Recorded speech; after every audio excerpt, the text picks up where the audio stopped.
নমস্কার বন্ধুরা, আজকের পর্বে আপনাদের সবাইকে স্বাগত জানাই।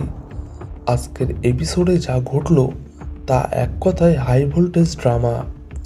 একদিকে কর্ণ চ্যাটার্জির সন্দেহ, অন্যদিকে পরশুরামের আগুনের মতো তেজ। তোটেনি কি সত্যিই অসুস্থ, নাকি এর পেছনে লুকিয়ে আছে কোনো বড় রহস্য? পরশুরাম কি পারবে 72 ঘন্টার মধ্যে পাপের বিনাশ করতে? চলুন দেরি না করে আজকে টানটান উত্তেজনার পর্বটি বিস্তারিত জেনে নিই। পর্বের শুরুতেই দেখা যায় এক চরম উত্তপ্ত পরিস্থিতি। হুইল চেয়ারে বসা তটিনীকে দেখে কর্ণ চ্যাটার্জি বিদ্রূপের হাসি হাসেন।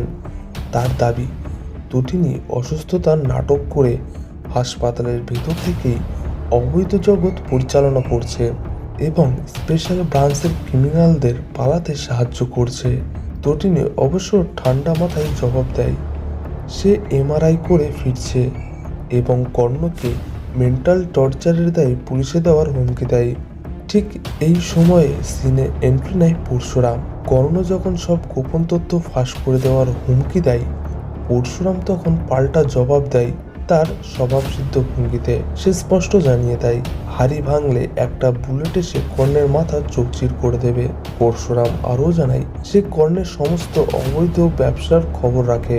কর্ণ যখন তটিনীর কোনো র্যাকেটের সাথে যুক্ত থাকার কথা বলে সাবধান করতে চাই, তখন পরশুরামের সংলাপ ছিল দেখার মতো। সে বলে, আমি জানি না বিজিত কোথায়, কিন্তু 24 ঘন্টার মধ্যে তাকে তুলে আনবো এবং 72 ঘন্টার মধ্যে সার্ভিস থেকে কুইট করব।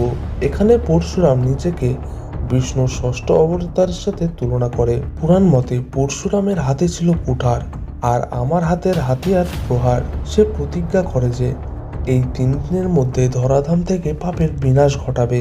পরশুরাম চলে যাওয়ার পর কর্ণ বুঝতে পারে না পরিস্থিতি কোন দিকে মোড় নিচ্ছে, কিন্তু সে এটা বোঝে যে আয়ুষিতকে বাঁচাতে হলে ব্রিজিতকে ওদের আগে খুঁজে বের করতে হবে। একদিকে প্রতিশোধের আগুন, অন্যদিকে আয়ুষীর প্রাণ বাঁচানোর দায়। কর্ণ এখন উভয় সংকটে। পর্বের শেষে এক নতুন মোড় আসে। পিকু তটিনীর পায়ে অদ্ভুত জুতো দেখে প্রশ্ন করলে তটিনী অজুহাত দেয় যে এমআরআই করানোর সময় ভুল করে অন্যের জুতো পরে এসেছে। কিন্তু পরশুরাম তো সহজে ভোলার পাত্র নয়। সে জল আনার নাম করে তটিনীর জুতোর তলায় কাদামাটি লেগে থাকতে দেখে, অর্থাৎ তটিনী মিথ্যে বলছে এবং সে হাসপাতালের বাইরে কোথাও গিয়েছিল। এটা পরশুরামের কাছে পরিষ্কার হয়ে যায়। আগামী পর্বে উত্তেজনার পারদ আরও চড়বে। সেখানে দেখা যাবে বিদ্যুৎ আয়ুষীকে দিয়ে জোর করে কাউকে ফোন করাচ্ছে, আর এদিকে সেই ফোন নাম্বার ট্র্যাক করার নির্দেশ দিচ্ছে পরশুরাম। তটিনীর আসল রূপ কি তবে এবার সবার সামনে চলে আসবে? তো বন্ধুরা, আজকের এই টানটান পর্ব নিয়ে আপনাদের কি মতামত? পরশুরাম কি পারবে আয়ুষীকে বাঁচাতে এবং তটিনীর আসল সত্যটা সবার সামনে আনতে, নাকি কর্ণের ষড়যন্ত্রে সব উল্টে যাবে? আপনাদের ধারণা কমেন্ট করে অবশ্যই জানান। পরবর্তী আপডেটের জন্য আমাদের সাথে থাকুন। ধন্যবাদ।